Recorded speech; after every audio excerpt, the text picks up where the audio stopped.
Lumipad na si Pangulong Ferdinand R. Marcos Jr. para sa kanyang working visit sa Germany at state visit naman sa Czech Republic. Kabilang sa misyon ng Pangulo ang pagpapaigting ng labor cooperation sa dalawang bansa para sa mga OFWs doon. Tututukan din ng Pangulo ang kooperasyon sa renewable energy, healthcare at agrikultura. Lahat ng yan sa ulat ni Alan Francisco. Building upon the visit of Czech Prime Minister Petr Fiala in April 2023 and German Federal Foreign Minister Annalena Baerbock in January this year, my visit marks a pivotal moment in our efforts to continuously deepen bilateral relations and explore avenues for enhanced cooperation with Germany and the Czech Republic and indeed the world.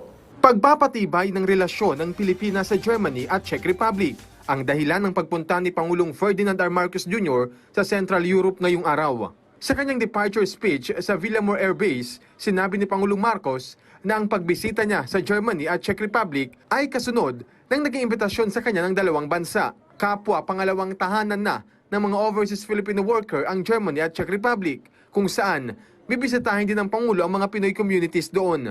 I look forward also to meeting with, of course, our kababayans in Berlin and Prague to reaffirm my commitment to their welfare and to explore ways of harnessing their talents for the betterment of our nation. Kaya naman, paiigtingin din aniya ng Pangulo ang labor cooperation sa mga nasabing bansa, partikular sa pagtataguyod ng proteksyon sa karapatan ng mga OFW. Palalakasin din aniya ng state visit ang people-to-people exchange, cultural understanding at ang pagpapalakas ng historic friendship ng Pilipinas sa Germany at Czech Republic, bagay na nagsimula pa noong panahon ng national hero na si Dr. Jose Rizal.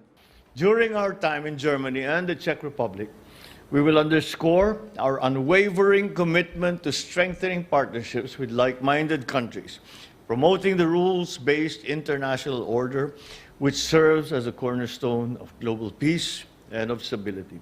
May ikipagpulong din ng Pangulo sa Chancellor ng Germany sa Berlin para lagdaan ang ilang kasunduan sa usapin ng maritime cooperation at sa pagitan ng TESDA at Federal Institute for Vocational Education and Training. Makakapulong din niya ang constitutional heads ng Czech Republic. Kasunod nito, ang paglagda sa isang joint communique sa pagtataguyod ng labor consultation mechanisms. Binigyang diin din ni Pangulong Marcos ang pagpapalawig sa trade and investment sa pagitan ng mga nabanggit na bansa. Sa Germany, kasama na ang usapin sa renewable energy, healthcare, agriculture at iba pa. Sa agrikultura rin sa sentro, ang pag-uusap ng Pilipinas at Czech Republic, kasama ang manufacturing at iba pa. Si Vice President Sara Duterte ang hinirang na caretaker ng pamahalaan habang wala ang Pangulo. We are eager to invite German and Czech businesses to consider the Philippines as a production hub for their products. Alan Francisco, para sa Pambansang TV sa Bagong Pilipinas.